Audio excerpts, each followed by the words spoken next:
everyone out there. This is Pastor Vanessa Russell. I am so excited to be with you to talk about a very sensitive topic today.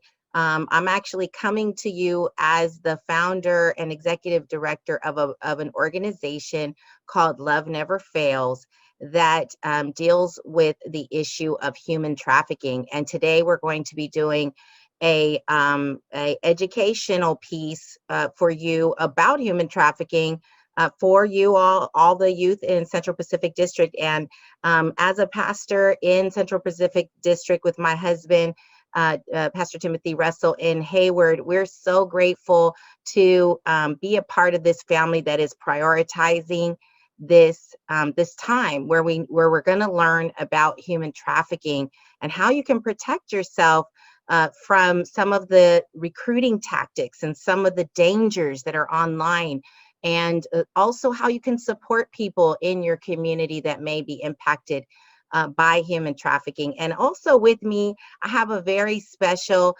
person very special person that is going to be talking about her story. And I'll let you introduce yourself, Jenna.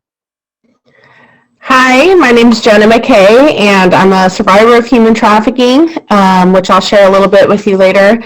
And I also now train law enforcement, hospital staff, and other first responders how to identify and respond to victims of sex trafficking and labor trafficking, and how to respond to them. And I have a foundation that helps victims. And I'll share my info at the end, but I'll have a book coming out soon too. Wonderful. Well, I'm so grateful that Jenna's here with me today to really just kind of drive home some of the things that we're going to be talking about. And so today, again, we're going to be talking about human trafficking. Before I dive into some of the details about the way that human trafficking may be impacting you, I wanted to just make sure you know that Love Never Fails does quite a few things. One is that we provide housing for survivors of human trafficking, women, men, and their children.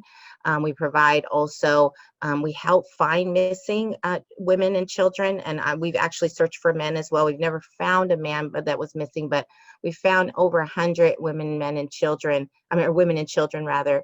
And we also do workforce development. So that means training people for careers in IT or in banking or in a variety of real estate, variety of job types. And so that's really important when you're coming out of the life to get that. We provide mentoring and we do education like what we're doing here. So just wanted you to be aware of that. We have housed 148 women, men, and children in the last 6 years, and we've educated over 500,000 students as part of a collaborative that we have with two other nonprofits that are called Three Strands Global and Frederick Douglass Family Initiative, and our collaborative is called Protect. And so we are so excited to be here with Central Pacific District and talking to you about this issue. So what is human trafficking? This is the actual definition. It's pretty involved, but there are three words this is a legal definition, I should say. There are three words that I want you to hone in on, and those are force, fraud, or coercion. Whenever someone is trafficked, either sex trafficked or labor trafficked, the investigators are looking at these three things. Was the person forced, which is just obviously human trafficking or labor trafficking? Were they frauded? Were they tricked? Were they told that they were going to get an amazing job and found out later that no such job exists? Maybe they were told they were going to be a babysitter or a model. They were told that they were going to come to the United States to work in someone's home, and ended up being a victim of sex trafficking or of labor trafficking, not able to leave the house at any time. Maybe they were coerced. They were threatened, which means threatened, tricked in the way of, maybe I will kill your parents, or I will kill your family members if you don't do this for me. I will, a sort of a blackmail. I will put your pictures on social media if you don't continue to allow me to traffic you and keep your mouth closed. And all of these things actually are forms of modern day slavery. And so we want to talk to you about how this happens and the different strategies. Now, before we talk about that, know that this is a big problem. Over 100,000 people are estimated to be forced into human trafficking, into sexual exploitation, specifically in the US. And when we talk about that, that is the size of a football stadium. So if you can see this, it's just mind-boggling how many people are impacted by this. And in a little bit, you're going to hear from Jenna, and you're going to hear, some things that are that happen to you when you're trafficking. To think this many people are abused in that way just makes my stomach hurt. And so, this is why we're doing this training, so that you know how to protect yourself and your community. Some stats that you should be aware of: sex trafficking victims are overwhelmingly female, 94%. Labor trafficking victims are 50% male. So this, trafficking happens to both girls and boys, male and female. And 65 to 95% of traffic victims were sexually abused as children, and 88% of people who actually do the trafficking, the exploiters, were also abused. So there's a connection between abuse and trafficking, and oftentimes they go hand in hand, but they don't have to necessarily. But just wanted you to be aware that, that's a vulnerability we're going to talk about in just a little bit. And we know that 1 in 6 boys were sexually abused, and 1 in 4 girls are sexually abused in our world. And so this is very likely, something that's relevant to you who are listening, that you can relate to. And the one thing I want to mention, because sometimes here in the US we think, oh, this is just something that happens in other countries. No, 84% of the victims that are confirmed to be in sex trafficking cases are US citizens. 84%. So this is happening to our very own people, kids, women, men that are in the US. Now, I'm going to go through some slides here, and I'm going to be saying words like rape or pornography. I'm going to be talking about sexual topics that might upset you. So if they do, I just want you to be aware that you have the right to step away. You have the right to not finish watching this.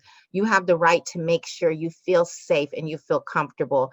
And that is really important to note, especially if you have been abused in the past, or, you relate to any of these topics. So we're going to be talking about what is causing this increase in human trafficking in our world. And there are 3 things that we're going to focus on. One is culture, the second is access, and the third is vulnerabilities. So when we talk about culture, this is one of the main things that is causing an increase in human trafficking. And there is something that's called adultification. And basically what that is there's a pushing, maybe you felt it, I don't know if you feel it, but there's a pushing for young children even to become more adult-like, to wear adult clothes, to behave adult-like, and even a celebration of that kind of behavior and clothing. As you can see here, this is a sneaker shop where a little girl who looks to be about 7 or so is dressed up, and we might be saying, oh, that's so cute. But unfortunately, what that's doing is communicating to a 7-year-old that they're not good enough, they're not pretty enough unless they have their eyebrows done and their hair done and their nails done and their lipstick on. And most of those that beautification is really meant for a grown-up or an older teen, as they're becoming a woman, or as they're growing up. And so we're putting these expectations on you as young people to grow up quickly.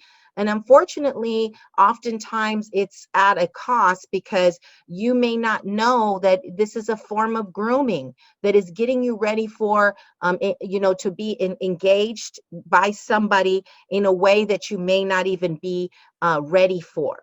And then there are these other influences that are happening in many of the products that we're buying, and many of the videos and the music that we're listening to. This is one example where the Poppy doll here, which is from the Trolls movie, was made by Hasbro, and it was built with a button on its crotch that makes the doll moan and giggle when pressed. And you might not, you might think, oh, that's kind of funny, but it's actually grooming a child to think that it's okay for someone to touch their bottom, and it does provoke a sexual, feeling of pleasure, and it causes some confusion for that child. But maybe this, the thought is, well, maybe this doll will make that seem normal. Well, we don't need a doll to normalize of child abuse, and unfortunately that is what's happening more and more and more. The same thing with the Lowell's doll that is here, that comes in a cute little outfit, but when it's put in a cold water, it changes into lingerie. And then the Cuties movie that's pictured here in the upper right hand corner, which some people have said it, is a coming of age movie. Unfortunately, I don't agree. It's a movie of about 11-year-olds learning to twerk, and the author, the creator of the movie, says that it's to shed light on the pressures being placed on 11-year-olds, to grow up too fast. But unfortunately, the way the movie is filmed is very much glorifying the sexual acts, and even showing some of their body parts. And 650 11-year-olds were auditioned for this movie. So 650 plus the 4 that got the positions were auditioned, forced to twerk in booty shorts. It's something that I don't think that they even realized the way that maybe that made them feel when they were going through that. But in years to come, or in the ways that that people think about them and fantasize about them, it might give them some discomfort later on. And then there's movies like WAP. I mean, songs like WAP, which, have a catchy beat. And, some people say it's the, woman's anthem, but it's really being indoctrinated, and embraced by kids your age, that really teaches you. If you look at the lyrics and you break it down, the lyrics are saying, like, this is how you get your husband, this is how you get a job, through sex. And it's telling you how to go about it. And so again, all of these things are in our part of our culture right now. And then there's a huge push for those of you who are college students or high school students. There's a huge push to maybe find a guy that's going to help you pay your way through college, to be your sugar daddy. And there are even TV shows like The Girlfriend Experience that is in syndication right now, that teaches you that you can quit college and just make money, by sleeping with different guys and be an escort. There's even the ability to register yourself as a slave. And there are hundreds of thousands of people that have been registered as a slave with a barcode. And as you can see here, I actually went on and saw, and tried to see if I could do it for myself. And I was assigned a number here, and on the 5th of December. And so this is happening, and it's very common. There's even books being written about it. And then there's just this culture of, you only live once, that's happening. And as you can see here, the Care Bears, which my daughter, who's 13, was really into as a child. She actually found this, and she had it on her phone thinking it was just a Care Bears picture. And then we looked at it in more detail and saw, oh my gosh. So now the Care Bear is, getting a bloody nose from snorting drugs, and they're shooting up heroin, and they're smoking, either some kind of drugs in a pipe, and this is glorified and celebrated, and they're all very happy here.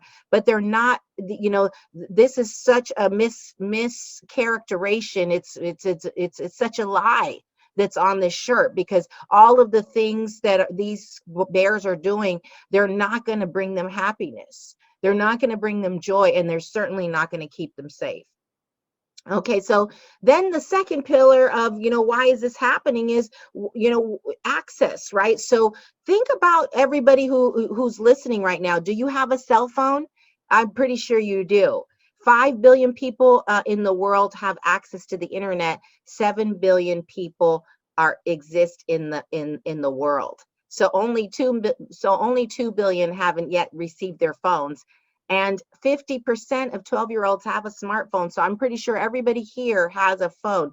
And that is really a gateway for a lot of people to reach you. If you don't have your account set to, private, if you're posting yourself, where you live, yourself in certain kind of clothing that might be suggestive, that might be interest to somebody who's looking to prey on you, that can really be an open door for you. And so I get to be the adult that kind of highlights for you what can happen there.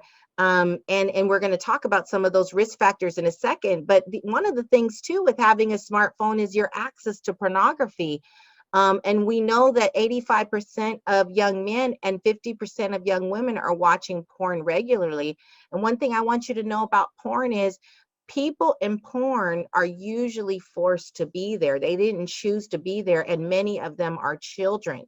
Many of them are children. And so when you're actually watching that, you're actually, and you may not be real, you may not realize it, but you're actually being part of the problem. You're actually creating what's called demand for something that is causing human trafficking. And this is one example. Pornhub, which has 6 million views, 6 million new videos per year are posted on Pornhub, 115 million visits per day, which is the equivalent to the population in Canada, Australia, Poland, and the Netherlands all together visiting this site every day. And the content is created by people, not by companies, by just everyday people. Unfortunately, what's happening is a lot of the people that are victimized in those videos are children like you. And a video is made and posted on Pornhub. And here's an example. This young lady, Rose Kalimba, she was raped at 14, and the video ended up on Pornhub, and it was viewed by 400,000 people. She had to beg Pornhub for months to take it down, almost had to go and sue them to take it down. So that's where we don't want to be reinforcing or creating more demand for these kinds of horrible acts against this beautiful girl, Rose. And then, just looking a little bit more at your social media, I had a call from a mom. Her 12-year-old daughter had someone reach out to her on Snapchat, and he was very keen on the way to recruit her. And he asked her questions like, how's she feeling today? He told her she was beautiful, and she began to tell him that she missed her older brother, and that she felt abandoned by him. And eventually he used that as a way to say, I will never abandon you, and by the way, would you please send me some pictures of you? And the pictures requests became more and more sexual and provocative. And that's a lot of what's going on these social media apps. Even with TikTok, and I use TikTok, and I do it with my daughter, and we try to have fun with it, but her account is set to private. And there's still loopholes. People can still contact you even if your account is set to private. You can still get DMs. You can still get reached out to, and pictures sent to you, things that are unwanted. In addition, if you're doing duets, that can be used as a recruiting tactic for some of these exploiters, and these pedophiles are actually going on there, creating a video, hoping that young people will come and jump in on a duet with them, and then they'll have something to talk about offline and use that as a recruiting ground. So these are just areas where we want to be aware of. I'm not telling you to not have social media, but make sure that you check in with your family, check in with your friends, and keep a tight circle on on the people that you're allowing to see your most private and intimate moments. And just the other thing is just to be aware that it doesn't just happen on social media. It happens, recruiting happens in taxi cabs, in malls, on parks. I know we're not in movie theaters, we're coming out of this pandemic. And so a lot of things have been closed down, but these are places, even churches. There have been several, unfortunately, arrests that have happened of people, leaders in churches, leaders in businesses that you would never think would do this, doctors.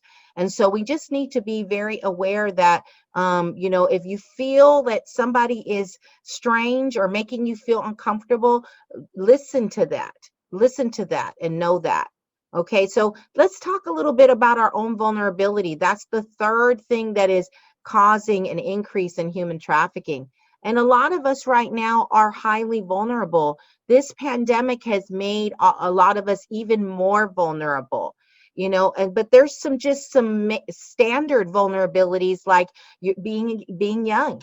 You're not expected to protect yourself when you're 12, when you're 10, when you're 14. You're still a kid. And yet, there are people that are looking to prey upon the fact that you may be innocent in certain areas. And so just know that, and make sure that you have people around you that you can talk to. There's also, your behavioral, physical or emotional needs. Maybe you're going through something. Maybe you're in counseling. Maybe you're having a hard time expressing your feelings. Maybe your parents work a lot of hours. Maybe you feel like you're too tall, or you're too big, or you're too short. Or maybe you have some, you're a little nervous about your ethnicity or your accent. Whatever it is, maybe you were sexually abused as a child, and that is something that you have some fear about, or you have some shame about. Those things can be preyed upon, and we're going to be talking about how you can put some barriers around those areas so that you can be safe. Okay. Things that I want you to be aware of that are automatic kind of strategies, tactics that are used to try and reach you, is the promise of instant love. If you ever get somebody trying to tell you, what, you're so beautiful, it's love at first sight, I'll take care of you, I'll be your husband, I'll be your wife, these kinds of things, that instant love, that is a red flag. Instant BFFs is another red flag. Know that exploiters often use a girl to recruit another girl. They often use, someone who will be your best friend to recruit you. And so be aware that that could be a strategy. Sounds, I know, very creepy, but it just means you got to take your time in getting into some of these relationships. And also job offers and gifts that are too good to be true. If you're like, oh, nobody has ever done this for me, that's a red flag. Why is that person doing that for you? And what do they want? So I'm actually going to show you a video. And in my video, I am going to share with you the tactics of an individual who used to be a trafficker. I'm going to show you that so that you'll be aware of how traffickers do the recruiting and This is a sad reality. Our state is one of the top 3 states in the entire nation recruiting for human and trafficking. the It is a obtaining title no one wants of you, but unfortunately, of children it is a for trafficking, reality and so women many and men. live. Now, last month, we brought you the Selling Girls series, where we looked into the epidemic of child trafficking. Tonight, we hear from someone on the other side. A former pimp explains how quickly a conversation can change your life.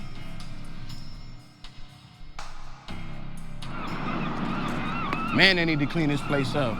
In the heart of these South Seattle streets, Like my brother to this day call me money. is a man who will tell you Money. he used to run them. Oh, you a pimp, huh? Yeah. I know how to deal with ladies, yeah. It gave you power. I already have power, but yeah, it gave you some kind of, it gave you satisfaction, I guess. You know what I'm saying? I can have a woman do whatever I want when I want.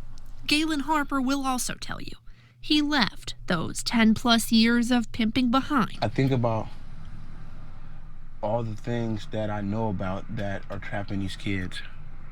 The drugs, the way people are living. See, because I can help stop a lot of this stuff. You know what I'm saying? Because I know a lot of things. I know. He knows how pimps are working women, even right outside his doorstep. He wants you. But I know how to roll with pimps. I know how to roll, you know what I'm saying? I know how to roll with the players, the hustlers, the dope dealers. That's what I do, you know what I'm saying? But I don't engage in it. And he knows from experience how some Seattle pimps keep complete control. I had this one hoe, she used to always, I had to damn near choke the shit out of her just to get her to want to go out. But she wanted to go out, but she liked it that, you know what I'm saying? That's how 39-year-old Harper disciplined the roughly 20 women he says he rented out for sex up until the early 2000s. It's how he made sure they would continue to give him all their cash. I don't get my money, what you talking about? Pow, shut up. That's not how the women's story started, though. How would I break a woman? I would get you to trust me. When I get you to trust me, then I come on in. Long before Harper would put his hands on a woman, Where you get your hair done at? he would charm her You look sexy with them glasses on, girl. with his words.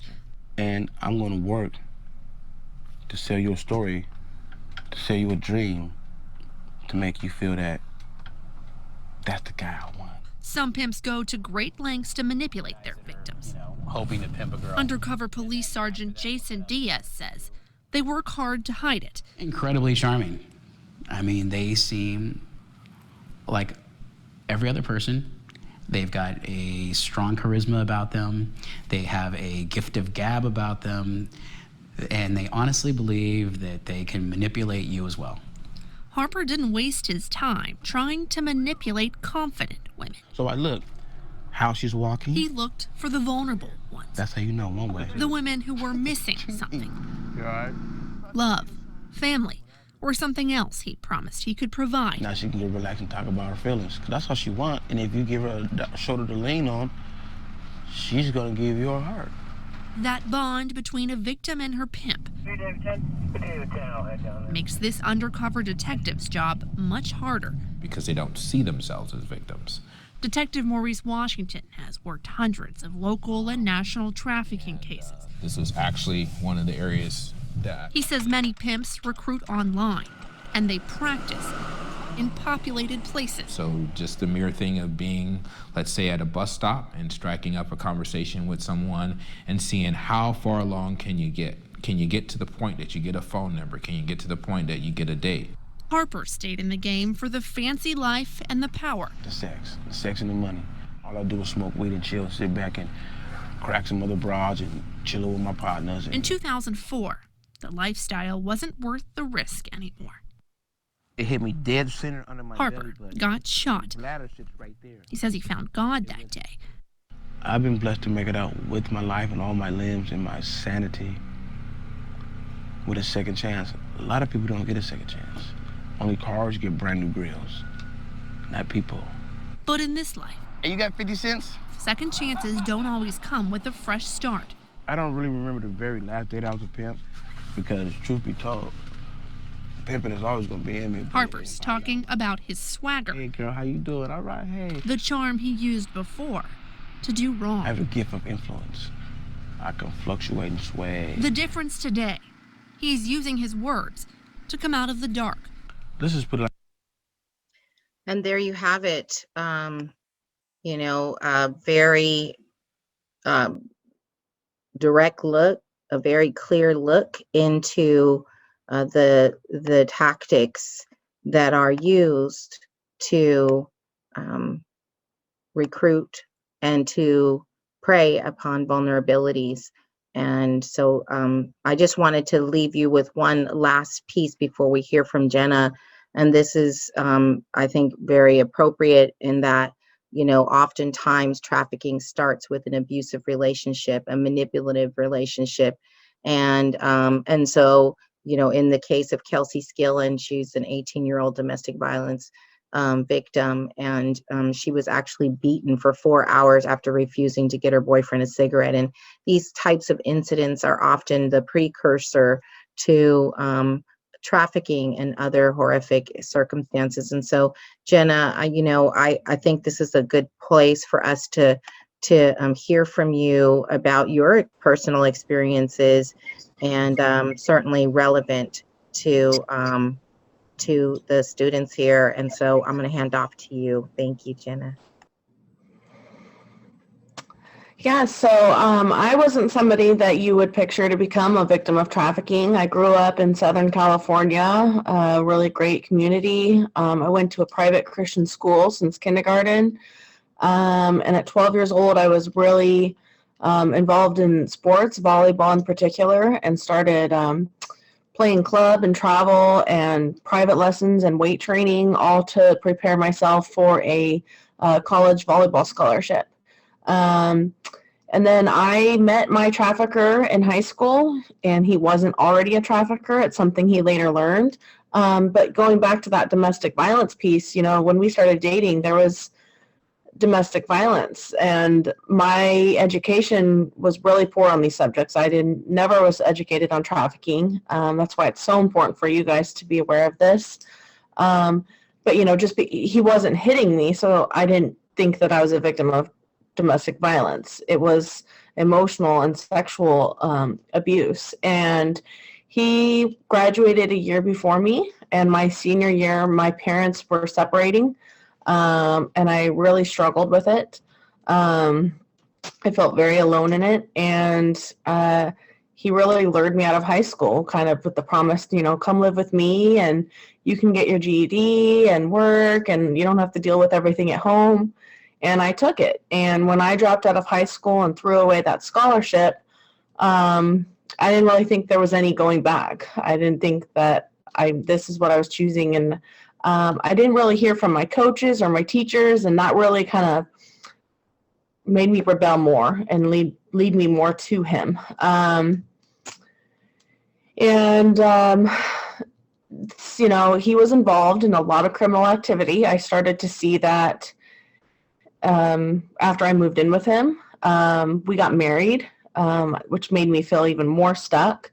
And through, the people he was around and the activity he was involved in, he learned about trafficking. And he started advertising me online without me knowing. There was never a conversation. He never sat me down and said, this is what you're going to do for a while. You only have to do it for a little while. He never put me in a strip club or on the street, or, he just advertised me online. And that first night, a man was at our door, and he invited him in, and that was the first night that I was raped.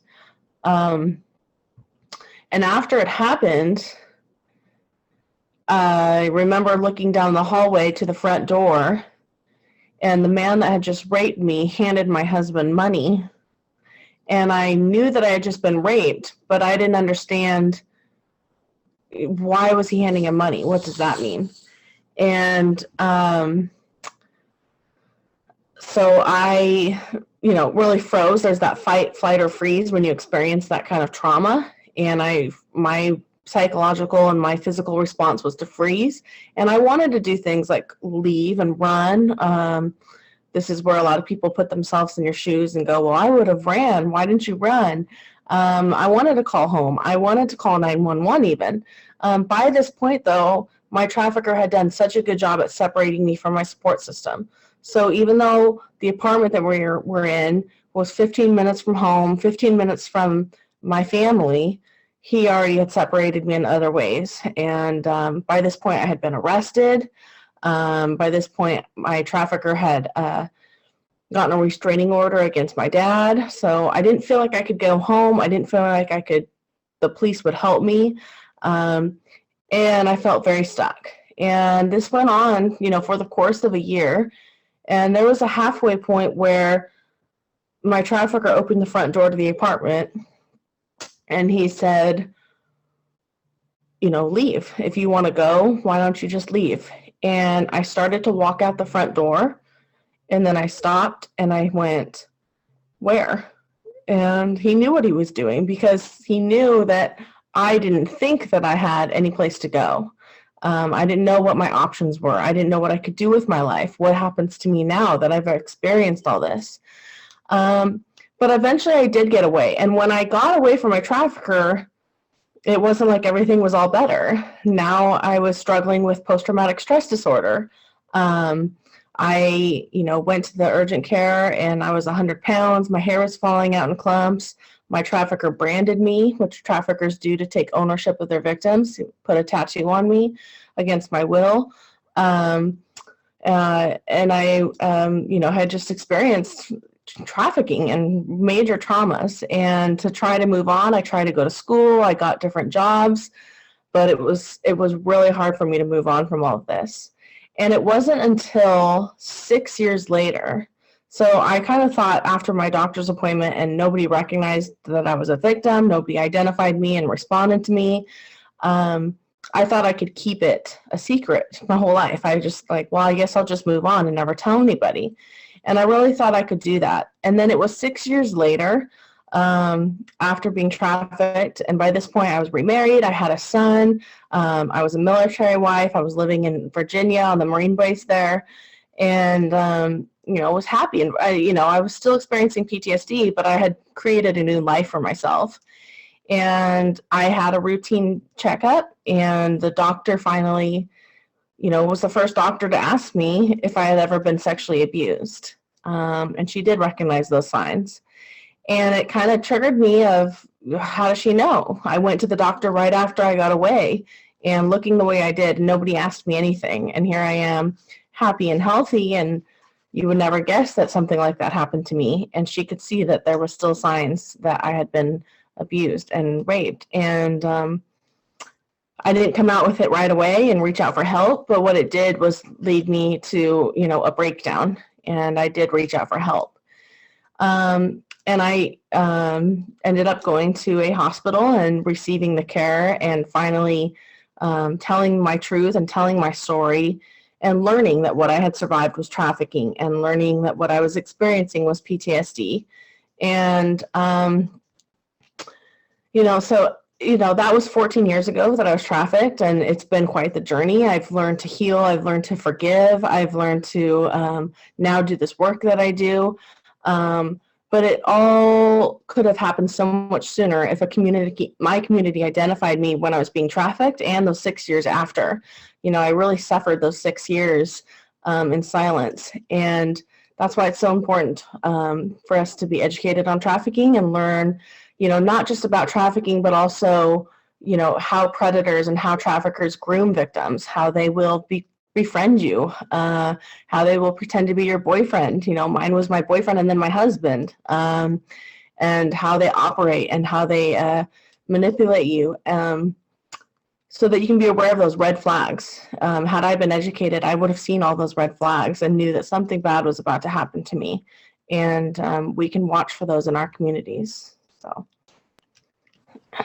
Thank you so much, Jenna.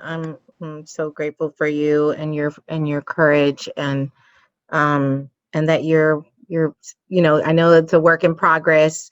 As a survivor of abuse myself, I know that I never actually arrived, but just knowing that we can be honest about this is so healing, right? And so thank you for doing that. And so we're going to just talk to you, maybe this is something that is, resonating with you, is something where you're going, there's something bubbling up in here. What do I do now? I want you to know that if you have any of these vulnerabilities that we talked about today, or if you feel like you're in this kind of relationship, or you feel like you've been in a relationship like this and you need to talk to someone about it, talk to someone that you trust. If it's not your parents, if it's not an aunt or uncle or grandma, grandpa, maybe it's a friend, but someone who can help you get to some professional care. And certainly we're going to give you our contact information at the end. I want to invite you, and I know Jenna feels the same. I want to invite you to reach out to us if you want to talk to us, and we'd love to be of support to you. Also, I want to encourage you for just to be in prayer. embracing these scriptures about wisdom and comfort. And this first one is James 1:5, which says, if you need wisdom, ask our generous God and he will give it to you, and he will not rebuke you for asking. And so we can always ask God, what do I do? And wait for him to tell us what to do, who to talk to about this, and how to make sure that we're safe. And then, certainly if this has happened to you, if you've been abused or you've been trafficked or you know someone who has, and this is hurting your heart right now, I just want to remind you that the word, Second Corinthians 1:3 tells us that blessed be the God and Father of our Lord Jesus Christ, the Father of mercies and God of all comfort. You hear that? Father of mercies and God of all comfort, that comforts us in our affliction. That means in our pain, so that we will be able to comfort others who have experienced affliction or pain. And with the comfort that we have, which we ourselves are comforted by God. And so just knowing that we can be comforted by God in our pain, and we can extend that comfort to others who've been through the same. Also, if you see something doesn't look right, we want to empower you to say something. And the National Human Trafficking Hotline is a 24/7 hotline, and that number is 888-3737-888. Also, if you are a victim of domestic violence or human trafficking or abuse, you can start the journey to healing through the 12-step recovery process in this book, Fight for Love, that I wrote a couple years ago. There are some videos on Vimeo, or you can actually start a group, and the videos can be used to step you through the steps with a greater group. So we want to encourage you to look into that if you need some healing from your own abuse.